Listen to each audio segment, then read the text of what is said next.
Hello friends, how are you? Welcome to our YouTube channel Dhyan Commerce, the key of success. Please like, subscribe, share and press bell icon for notifications. Thank you.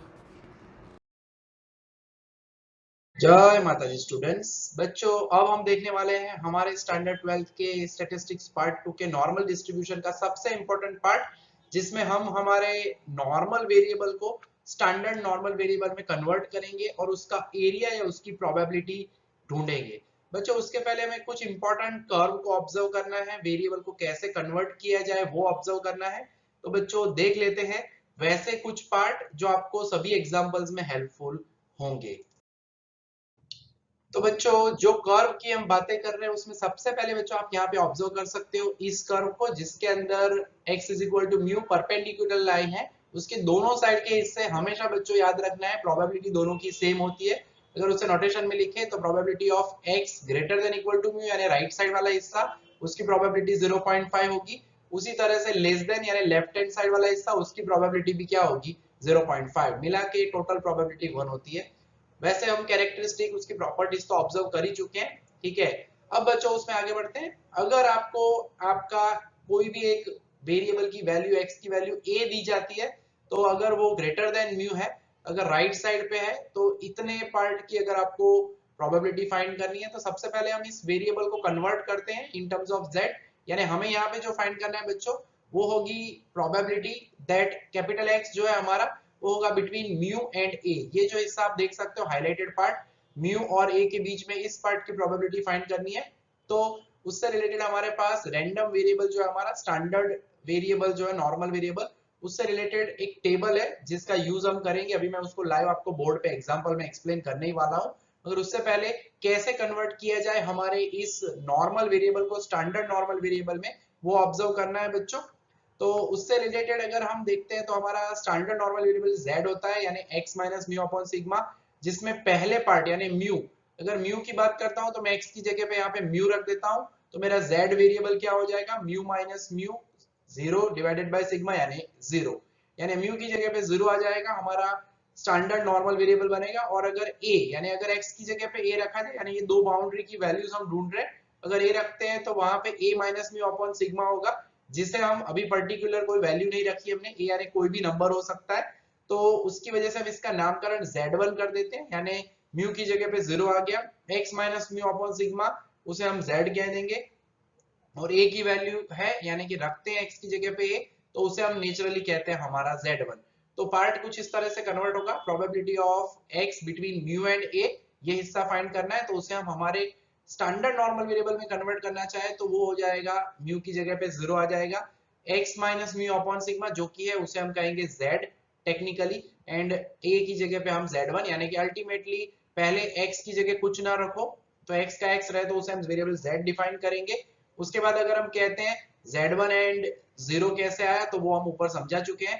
तो इसे हम कह सकते हैं area between z is equal to 0 and z is equal to z1 from table. अभी हम observe करेंगे सम को टेबल के अंदर से, देख के मैं आपको समझाऊंगा कैसे कैलकुलेट करते हैं उसकी वैल्यूज। तो इसे अगर रिप्रेजेंट करना है डायग्राम में तो कुछ इस तरह से रिप्रेजेंट कर सकते हैं। आप देख सकते हो म्यू की जगह पे 0 आ चुका है, a की जगह पे हमने लिखा हुआ है z1।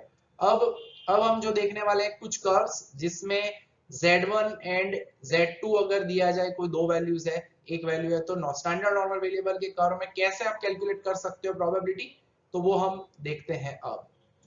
तो बच्चों अब कर्व में कुछ इंपॉर्टेंट पार्ट देखने, जिसमें पहला जो है बच्चों उसमें याद रखना है कर्व में सिमेट्री है। यानी अगर 0 एंड z1 लेफ्ट साइड का हिस्सा दिया है, हम अभी कह चुके हैं आगे कि लेफ्ट साइड की प्रोबेबिलिटी 0.5 है, राइट साइड की प्रोबेबिलिटी 0.5 है। यानी कि अगर आपको प्रोबेबिलिटी z1 की फाइंड करनी है, आई मीन z अगर आपका बिटवीन 0 एंड z1 है, और अगर दूसरा कर्व है जैसे यहाँ पे भी आप देख सकते हो हमारा z है बिटवीन 0 एंड z1, लिखने का तरीका थोड़ा अलग है, लेफ्ट साइड पे हो z1 या राइट साइड पे हो, दोनों सिमेट्रिक है, प्रोबेबिलिटी दोनों की हमेशा सेम होगी। यानी अभी हम टेबल में से ऑब्जर्व करेंगे कोई भी एक वैल्यू, तो उस वैल्यू के लिए दोनों साइड के आंसर हमेशा सेम होंगे। कोई भी कर्व है लेफ्ट साइड में इस तरह से हो, राइट साइड में हो, सिमेट्रिक की वजह से दोनों आंसर हम सेम फाइंड कर पाएंगे। तो सभी में ऐसे में दो दो कर्व्स नहीं समझाने वाला, मैं अब जो पार्ट एक के लिए समझाऊंगा वैसा ही आपको सिमेट्रिक के लिए एग्जांपल्स में समझने में इजीनेस होगी। तो अब देखते हैं नेक्स्ट पार्ट। इसके अंदर आप देख सकते हो कि हमारा Z1 जो है वो 0 से बड़ा है, और लेफ्ट साइड पे टेक्निकली कहे तो Z is less than equal to Z1 कह सकते हैं। कहां तक तो वो बताया नहीं, यानी लेफ्ट साइड पूरा हिस्सा आप देख सकते हो। पहले तो 0 से इंफिनिटी वाला पार्ट है, यानी इस पार्ट की प्रोबेबिलिटी होती है 0.5 एंड देन 0 से लेके Z1, जिसे लिखा जाए, अगर आपको एरिया फाइंड करना है, हमें एरिया फाइंड करना है, तो इसे हम लिख सकते हैं probability of Z less than equal to Z1, then it is nothing but minus infinity to 0 होगा।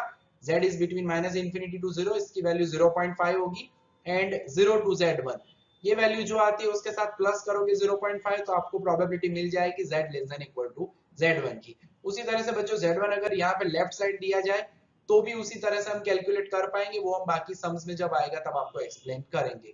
अब नेक्स्ट जो कर्व है बच्चों, उसके अंदर आप देख सकते हो यहाँ पे Z1 जो है वो लेस देन इस तरह से दिया गया, उसे हम कहेंगे Z less than equal to Z1। यहाँ पे कॉन्सेप्ट थोड़ा अलग है, ठीक है। इस जगह पे Z1 है, लिखने में तो दोनों में हमने Z less than equal to Z1 लिखा हुआ है, मगर वो वैल्यू के ऊपर है।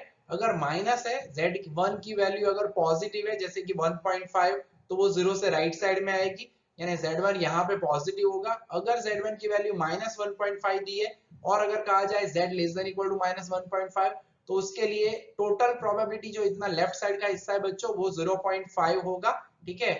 उसमें से हमें 0 और Z1 के बीच का हिस्सा, यानी Z1 एंड 0 के बीच का हिस्सा, उसकी प्रोबेबिलिटी माइनस करनी है, तब जाके हमें ये लास्ट टेल वाला हिस्सा हमें मिलेगा, जो कि हम प्रोबेबिलिटी के सम्स में जब देखेंगे तब आपको ज्यादा समझ में आएगा। ये आपको एंड तक रखना है, ये लास्ट में जब आप ऑब्जर्व करोगे सभी सम्स के बाद, तो शॉर्टकट के लिए आपको हेल्प करेगा।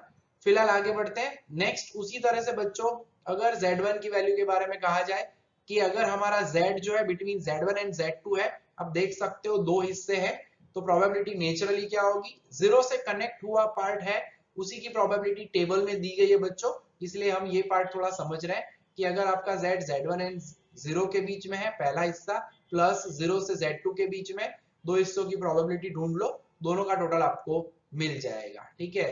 तो ये कुछ एरिया है जो आपको रिमेम्बर करने हैं, याद रखने हैं, जो आपको बाद में भी हेल्प करेंगे बच्चों।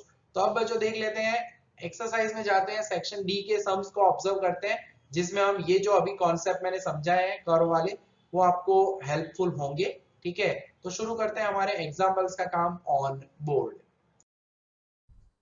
तो बच्चों अभी अभी हमने कुछ कर्व्स को ऑब्जर्व किया है, जो कि हम almost through out the chapters जितने एग्जांपल्स करेंगे सभी में उनका इस्तेमाल करने वाले हैं। तो अगर आगे समझ में ना आया हो तो टेंशन मत करो, वन बाय वन मैं सभी सम्स लेते जाऊंगा और वो कर्व आपको धीरे धीरे समझ में आते जाएंगे। सबसे पहले तो बच्चों एक स्टैंडर्ड हम चीज करने वाले हैं। हमें जब भी क्वेश्चन में बताया जाए कि फाइंड द एरिया या find the probability of the variable x which lies between any two values, तो उसके लिए बच्चों हम नोटेशन यूज करेंगे। वेरिएबल हमारा x है, नॉर्मल वेरिएबल, तो उसके जो भी दो वैल्यूज के बीच में है, लेफ्ट साइड यानी छोटी वैल्यू को x1 कहेंगे, दूसरी वैल्यू को हम x2 कहेंगे। एज x को हमें कन्वर्ट करना है z में, तो z will be x minus mu upon sigma, mu and sigma will be naturally given. जो भी नंबर्स आपको दिए जाए, यानी कि x1 जो भी पहली वैल्यू दी जाए, जैसे कि यहाँ पे है 50 तो उसे मैं कहूंगा x1, 53 उसे मैं कहूंगा x2, तो उसके हिसाब से हमारा जो standard normal variable Z1 define करेंगे, that is nothing but x की जगह पे x1 रख दो, x1 minus mu upon sigma, z की x की जगह पे x2 रख दो, तो Z2 will be defined as x2 minus mu upon sigma. तो ये नोटेशन कन्वर्ट करेंगे हम, ज्यादातर सम में यही ऑब्जर्व करने वाले हैं। अगर आपका रैंडम वेरिएबल हमारा normal variable x1 and x2 के बीच में रहता है, it lies between x1 and x2, तो z जो है वो लाई करेगा बिटवीन z1 एंड z2, ठीक है। तो इसका इस्तेमाल हमें थ्रू आउट द चैप्टर करना है, तो इसलिए ये नोटेशन थोड़े मैंने समझाए ताकि आपको सम्स में प्रॉब्लम ना हो। सबसे पहले क्वेश्चन में mu and sigma, as question में आप देख सकते हो बच्चों, उन्होंने हमें मीन दिया हुआ है, मीन का नोटेशन है हमारा mu is equal to 50, but standard deviation की जगह पे उन्होंने हमें यहाँ पे वेरिएंस दिया हुआ है 9। तो खास ध्यान रखना है, variance it is nothing but it is the square of standard deviation, यानी ये सिग्मा स्क्वायर होगा। देयरफॉर सिग्मा की वैल्यू जो है बच्चों वो हो जाएगी 3। यानी अगर हमें standard normal variable z define करना है, that is x minus mu upon sigma है, x की वैल्यू को छोड़ देते हैं तो म्यू जो है वो हमारा हो जाएगा 50 एंड सिग्मा जो है वो हो जाएगा 3। अब वन बाय वन हमें काम करना है, we want to find the probability. यहाँ पे जैसे हम कह चुके हैं, मैंने स्टैंडर्ड नोटेशन में अभी समझाया पूरा हिस्सा, ठीक है। तो मुझे x1 की वैल्यू बिटवीन बताया गया 50 एंड 53, तो x1 इज इक्वल टू हम ले लेते हैं 50, तो डिफाइन करेंगे वेरिएबल z1 यानी x1 minus mu and sigma हमारे पास है 50/3, तो x1 की जगह पे मैं 50 रख दूंगा, ठीक है। तो 50 minus 50 divided by 3, so it is 0/3 यानी कि 0। तो हमारा z1 जो है बच्चों वो आ जाता है 0, ठीक है। एंड उसी तरह से z2 जो मैं कह चुका हूं हम डिफाइन करते हैं x2 minus mu upon sigma, जो कि हम यहाँ पे डिफाइन कर चुके हैं 50/3। तो इसमें अगर मैं x2 की वैल्यू रखना चाहूँ तो x2 हमारे पास सेकेंड वेरिएबल है 53, तो वो हम रख देते हैं 53 minus 50 divided by 3, that is 3/3 यानी कि 1, ठीक है। तो इसमें हमने रख दी है वैल्यू ऑफ x2 यानी 53। तो दो वेरिएबल रेडी है। तो टेक्निकली कहते हैं कि अगर हमारे प्रोबेबिलिटी फाइंड करनी है बिटवीन हमारा रैंडम वेरिएबल जो है x जो है which is between 50 and 53 which lies between 50 and 53, तो उसे इक्विवेलेंटली कन्वर्ट करें तो that will be z1 less than equal to z less than equal to z2, यानी कि हमारे पास दो वैल्यूज है 0 less than equal to z less than equal to z2। z2 की वैल्यू हमारे पास क्या है 1। अब बच्चों जब भी हम इस टाइप के सम्स करते हैं, अब ये प्रोबेबिलिटी देखने के लिए हमें स्टैंडर्ड नॉर्मल वेरिएबल से रिलेटेड पूरा एक टेबल दिया गया है बच्चों बुक के अंदर, ठीक है। तो क्वेश्चन के अंदर हमें करना क्या है, ऊपर मेंशन किया गया है that area under standard normal curve z0 to z1, ठीक है। यानी जो भी कर्व है उसमें स्टार्टिंग पॉइंट 0 से ही होना चाहिए। यानी अगर हम इसका डायग्राम ड्रॉ करते हैं, हमारा नॉर्मल कर्व ड्रॉ करें तो वो कुछ इस तरह से होगा। यहाँ पे हमारा z इज इक्वल टू 0 है और 1 जो है बच्चों वो प्लस है यानी राइट साइड आएगा नेचुरली 0 से, तो z1 इज इक्वल टू 1। यानी हमें जो एरिया फाइंड करना है, जो प्रोबेबिलिटी फाइंड करनी है वो है ये। और कर्व के हिसाब से आप जब 0 से कनेक्टेड हो कोई भी वैल्यू उसी की प्रोबेबिलिटी ढूंढ सकते हैं। तो 0 से लेके 1 तक, यानी हमें z1 की वैल्यू 1, टेबल में यहाँ पे बच्चों पहले नॉन इंटीग्रल वैल्यूज है 1.00 यानी 1 है, यानी पहला डिफरेंस देखना है आपको, दैट इज 0.3413। तो फ्रॉम टेबल हम कह सकते हैं वो वैल्यू है 0.3413, यानी प्रोबेबिलिटी जो है वो हमें मिलेगी 0.3413। बच्चों इसी तरह से अब देख लेते हैं हमारा दूसरा पार्ट, जिसके अंदर हमें z तो बदलना नहीं है। आप यहां से सेकंड नंबर सीधा लिख सकते हो, मैं बोर्ड पे यहाँ पे मिटा रहा हूँ, यानी आपका फर्स्ट कंप्लीट हो उसके बाद सेकंड नंबर क्वेश्चन नंबर 2 ये मैंने रखा हुआ है मेरी हेल्प के लिए, जिसमें यहाँ पे हमारी अब वैल्यूज जो है, अब है हमारा x1 47 एंड अब हमारा x2 है 53।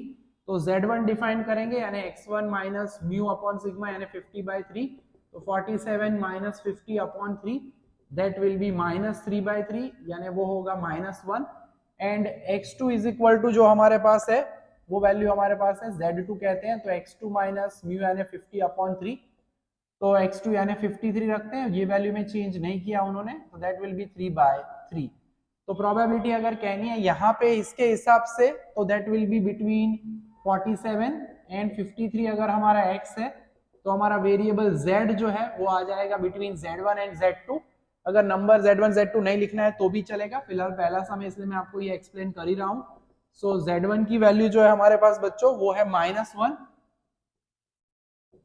z2 की वैल्यू, ठीक है। तो बच्चों इससे रिलेटेड नॉर्मल कर्व कैसा बनेगा, तो टेंशन ज्यादा नहीं करना है। सबसे पहले जब भी कोई भी सम हो बच्चों, एक प्यारा सा नॉर्मल कर्व आप ड्रॉ कर लो, जिसमें हमें पता है standard normal variable z is equal to 0 होता है। फिर आपको सोचना है कौन सी वैल्यूज दी गई है। लेफ्ट साइड पे -1 है, अब लॉजिकली हमें पता है 0 से -1 यानी लेफ्ट में ही आना चाहिए। तो यहाँ पे होगा z अगर डिफाइन करना है तो z1 जो हमने कहा है -1, और उतना ही अगर आप राइट साइड जाओगे तो -1 है तो दूसरी साइड होगा +1, तो वो हो जाएगा +1, ठीक है। अगर आपको z1 z2 नहीं लिखना है तो भी चलेगा बच्चों, यानी हमें जो एरिया फाइंड करना है हमारा z कहाँ पे रहता है बिटवीन -1 एंड +1, तो वो एरिया हम हमेशा ऐसे हाईलाइट करेंगे, ठीक है। तो ये जो हिस्सा है ये पूरा सेंटर वाला हिस्सा हम ऑब्जर्व कर चुके हैं, ऐसा मैंने अभी लास्ट में पावर पॉइंट में समझाया था एक कर्व z1 z2 वाला। तो उसमें हमने कहा था प्रोबेबिलिटी हमेशा 0 से कनेक्ट होते हुए मिलती है, तो यहाँ पे हमें इसे लिखना है probability of z between -1 and 0 and उसी तरह से 0 एंड 1। जो भी टेबल है बच्चों, आप टेबल में ऑब्जर्व करोगे तो z1 की वैल्यू कभी माइनस नहीं होती है, and as this normal curve is symmetric, ये जो वैल्यू है उसे हम सिंपली ऐसे भी लिख सकते हैं, ठीक है, माइनस वाला ये हिस्सा और ये हिस्सा दोनों सेम होते हैं, ठीक है, तो वैल्यू आपको एक ही देखनी है, ये लिखो नहीं तो भी चलेगा, यानी 1 से रिलेटेड अभी हम ऑब्जर्व कर चुके हैं वैल्यू 0.3413, तो दूसरे हिस्से में भी वही वैल्यू आएगी, सीधा आप इसके लिए वैल्यू लिखो तो भी चलेगा, दोनों के लिए डिस्टेंस सेम ही होता है, सिमेट्रिक है उस वजह से, ठीक है, और इसका टोटल हमें मिलेगा 0.6826। तो बच्चों कर्व में कैसे कैलकुलेशन करनी है, तो z की वैल्यू यहाँ पे 1 है, 0 से कनेक्ट होते हुए वैल्यू मिलनी है, अगर यहाँ पे -2 से +1 होता तो हमें यहाँ पे 0 to 2 की वैल्यू ऑब्जर्व करनी पड़ती टेबल में, 0 की 1 की वैल्यू तो हम देख चुके हैं, यानी 1 में आपको देख लेना है टेबल के अंदर, तो वो आपका आंसर हो जाएगा, ठीक है। तो बच्चों आज ये पहला बेसिक एग्जाम्पल हमने किया है, नेक्स्ट सेशन में बच्चों हम कुछ और इंपॉर्टेंट एग्जाम्पल्स को ऑब्जर्व करने वाले हैं, ठीक है, तो अच्छे से तैयार करना है, जुड़े रहिए हमारे इन्हीं लेक्चर्स के साथ और तैयार करिए पूरे नॉर्मल डिस्ट्रीब्यूशन को। तो यहां तक का काम रखें बच्चों आज के सेशन में। जय माता जी, thank you and take care.